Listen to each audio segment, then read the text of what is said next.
सामान्य जनतेच्या न्याय हक्कासाठी लढणारे एकमेव व्यासपीठ शाहू राज्य मराठी न्यूज। माझं भाषण लाईव्ह आहे, त्यांनी सगळ्या शासनाची कागद तपासून घ्यावी। अरे बाबा, तू इंजिनियर आहे, भाडोत्री माणसांच्या हातून माझ्यावर काय आरोप करतो? जर आईचं दूध पिला असेल तर शिवाजी महाराज चौकात ये, जर नाही तुला तिथं उत्तर दिली तर नावाचा मंगेश चव्हाण नाही। एक आरोप माझ्यावर करून दाखव। कोणाच्या नोकऱ्यांचे पैसे खाल्ले, कोणाच्या ठेकेदारांचे पैसे खाल्ले, कोणाची दलाली खाल्ली। अरे असली कामं करायची गरज नाही। गिरीश भाऊ सारखा माणूस माझ्या पाठीमागे असताना असले धंदे मी कधी केले नाही। गिरीश भाऊंनी मला अनेकदा तुम्हाला मी त्यांनी सांगतीलच, या चौकाचं तुम्हाला फक्त सांगतो, 5 कोटीची प्रशासकीय मान्यता होती, निविदा मंजूर झाली 3,76,00,000ची। स्टेशन रोड सेंट्रल बँकेपासून संलग्न रस्त्याचे आणि कॉन्क्रीटचं बांधकाम, त्याला 3,03,48,000 रुपये खर्च झाले। गटारीचं काम केलं, त्याचे पैसे वेगळे झालेत। डिवायडर आणि तत्सम कामे 19 लाख रुपये, पेवर ब्लॉक आणि फुटपाथ आणि पददिवे 11 लाख रुपये, आणि छत्रपती चौकाचे राजमुद्रा शिल्प आणि बांधकाम आणि ट्रॅफिक आयलंड फक्त 25 लाख रुपयाचा आहे। तुला आव्हान आहे 25 लाख रुपयात जर तू चौक मला बांधून दाखवला तर तुला मी समजेल की उन्मेष पाटील हा खरा माणूस आहे। बांधून दाखव 25 लाख रुपयात, तुझ्याकडनं बांधला जाईल का? अरे दलाली खाल्ली असती तर अशी कामं उभी राहिली नसती। रात्रीतनं कामी उभं तुम्ही राहताय, वेळेच्या आत कामं होत आहे, गुणवत्तेची कामं होत आहे। अरे माझ्यावर आरोप करताना लोकांपुढे काय आरोप करता?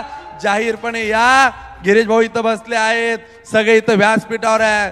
ज्या दिवशी माझ्यावर आरोप होईल, माझ्यावर आरोप केला ड्रग्स माफियांशी संबंध आहे, जर तू तुझ्या आईचं दूध प्याला असशील तर तुझे 2 वर्षाचे सीडीआर दे, माझे तर 10 वर्षाचे सीडीआर घे।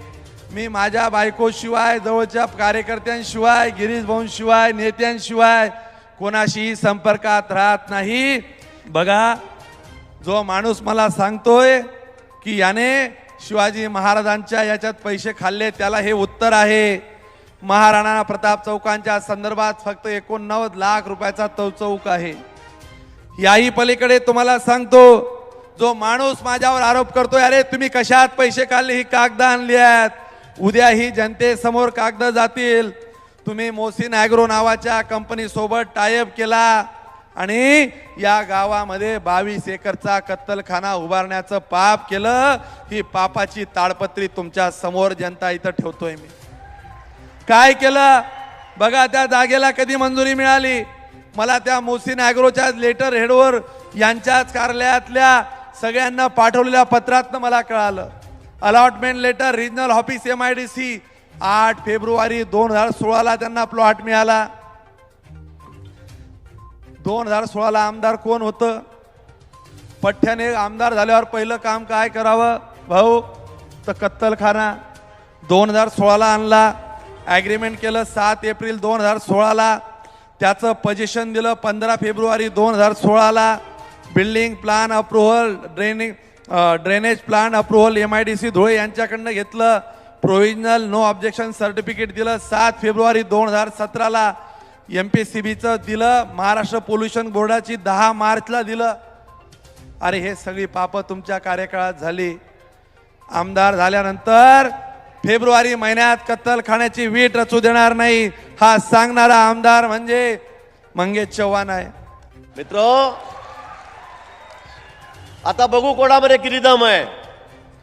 खोटं भाषण करून, बडबड करून या ठिकाणी मतं मिळत नाहीत। काम करावं लागतं, प्रामाणिकपणा असावा लागतो, तेव्हा लोक तुमच्या पाठीशी उभे राहतात। आणि त्यापेक्षाही मोठं पक्षाचं पाठबळ तुमच्या मागे लागतं। पक्षाने तुम्हाला तिकीट दिलं, आमदारकीचं दिलं, खासदारकीचं दिलं, तुम्हाला आमदार केलं, खासदार केलं, तिसऱ्यांदा तुमच्या मनामध्ये पाप आलं, तुम्ही पक्ष सोडून गेलात। मला सांगितलं, भाऊ कुणालाही तिकीट द्या, मी कार्यकर्ता म्हणून काम करेल। आणि चौथ्या दिवशी तोफेचं तोंड पारोळ्याकडे केलं किती थापा मारतोय? अरे पक्षाचं पाठबळ तुमच्या पाठीशी होतं, तो हात तुमच्या डोक्यावर होता म्हणून तुम्ही एकदा खासदार आणि आमदार झालात. आता आमदारकीला उभे आहात, आता निवडून देऊन दाखवा. दादांनी तर सांगितलंय रे, मंगेश दादांनी, आमदारकी दूर आहे, गावात ग्रामपंचायत सरपंच होऊन दाखवा, सदस्य होऊन दाखवा. ही वस्तुस्थिती आहे, हे खरं आहे. साहेब आलेत,